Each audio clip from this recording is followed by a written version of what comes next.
8월에도 강원도에서 택시에 탄 여성이 외국인 70대 기사를 손발과 신발 등으로 막 때리는 등 운전자 폭행 사례는 계속 이어지고 있습니다.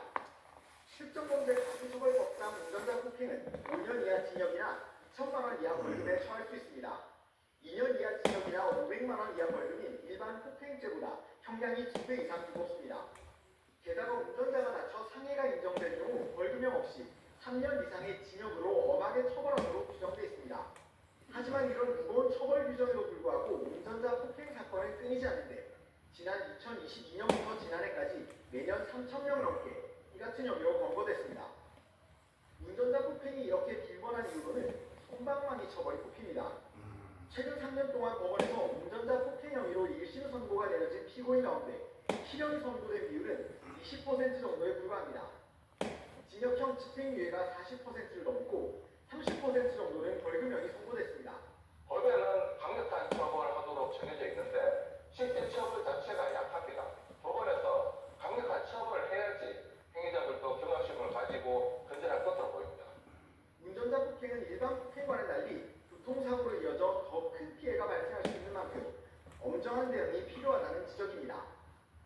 YTN 양동훈입니다. 10대 청소년들의 무면허 전동 킥보드 사고가 계속되고 있습니다. 대형 업체들의 방관 속에 사각지대가 생긴다는 지적이 나오고 있는데요. 경찰이 특단의 대책을 내놨습니다. 표정호 기자입니다. 지난달 27일 저녁 중학생이 몰던 전동 킥보드가 인도를 산책하던 강아지를 들이받았습니다. 전조등을 켜놨지만 무용지물, 보호자가 함께 있었지만 미처 피할 새가 없었습니다. 강아지는 응급실에 있고 간손상으로 지금 입원 중이고 이제 평생 장애는 생겨가지고요. 평생 약 복용을. 불과 며칠 전에 30대 엄마가 어린 딸에게 달려드는 전동 킥보드를 몸으로 막아섰다가 열흘 넘게 의식을 찾지 못하는 일도 있었습니다. 역시 여중생 2명이 함께 탔다가 낸 사고였습니다. 현행법상 전동 킥보드 같은 개인형 이동장치는 만 16세 이상이면서 제2종 원동기 장치 자전거 면허 이상의 운전면허를 취득해야 합니다.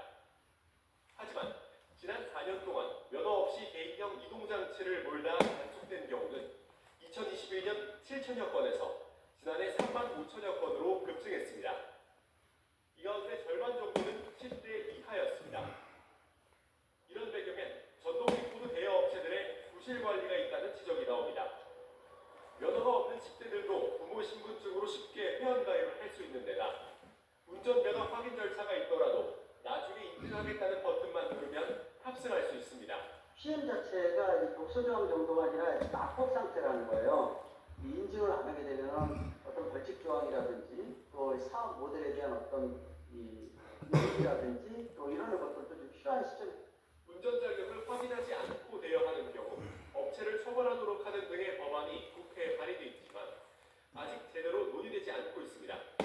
이런 가운데 무면허 10대들의 전동 킥보드 사고가 잇따르자 경찰은 면허 확인을 소홀히 한 전동 킥보드 대여 업체에 대한 방조 혐의 적용을 적극 검토하기로 했습니다. 이 경우 벌금형 처벌이 가능해지는데 이를 위해 청소년의 무면허 운전 적발 시 대여 업체에 대한 조사도 진행한다는 방침입니다. 이 같은 조치가 업체들의 책임을 강화하고 사고 예방에 적극적으로 나서게 할지 주목됩니다. YTN 표정호입니다.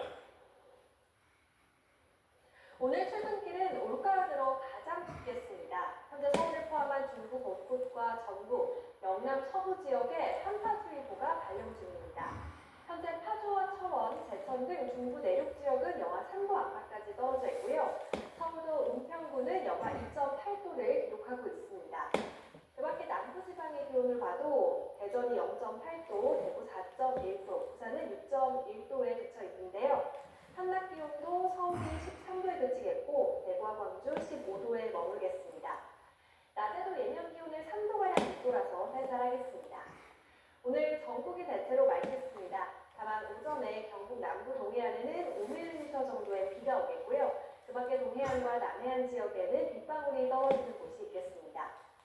내일은 제주도에 비가 조금 오겠고요. 수요일부터는 다시 이맘때 기온을 회복하면서 추위가 풀릴 것으로 전망됩니다. 날씨였습니다.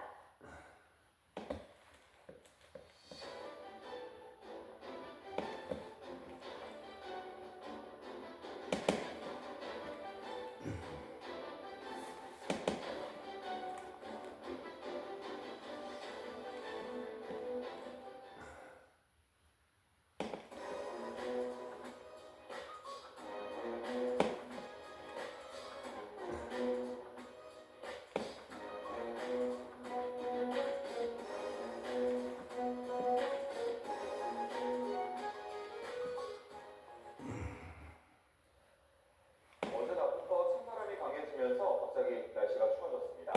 오늘 아침은 올가을 들어 가장 춥다고 하는데요. 단계상 YTN 재난정보위원 연결해서 날씨 상황 자세히 알아보겠습니다. 네, 나와 계십니까? 네, 안녕하세요. 예. 자, 갑자기 초겨울로 날씨가 급변한 것 같습니다. 오늘 아침 얼마나 추운 겁니까?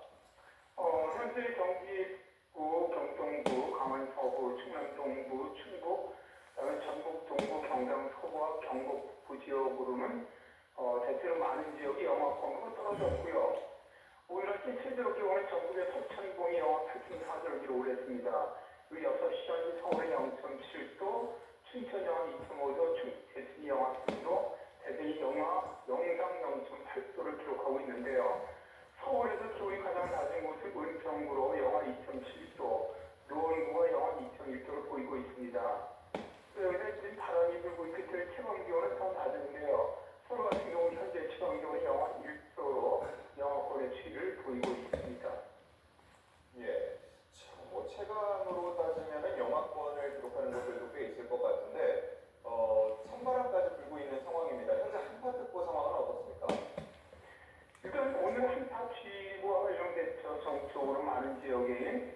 한파주의보는 이제 10월부터 그 다음에 4월까지 기간 중에서 여러 조건 중에 한 가지만 해당되면 되는데, 첫 번째 조건이 아침 최저 기온이 전날보다 10도 이상 하강을 하면서 또 그날 기온이 3도 이하이고 그 기온이 평년가보다 3도 이상 낮을 것으로 예상될 때 특보가 발령이 됩니다. 근데 오늘은 바로 이 첫 번째 조건이죠.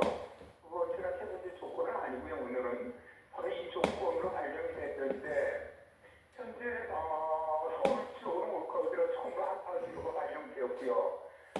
현재 한파주의보가 발령되어 있는 지역은 서울의 동북부, 서남부 지역, 그리고 인천, 경기 남부, 강원 남서부, 강원 북부 산업, 충남 서부, 대전, 세종, 전북 동부, 강남 북부, 경남 북부 등에 발령이 되어 있습니다.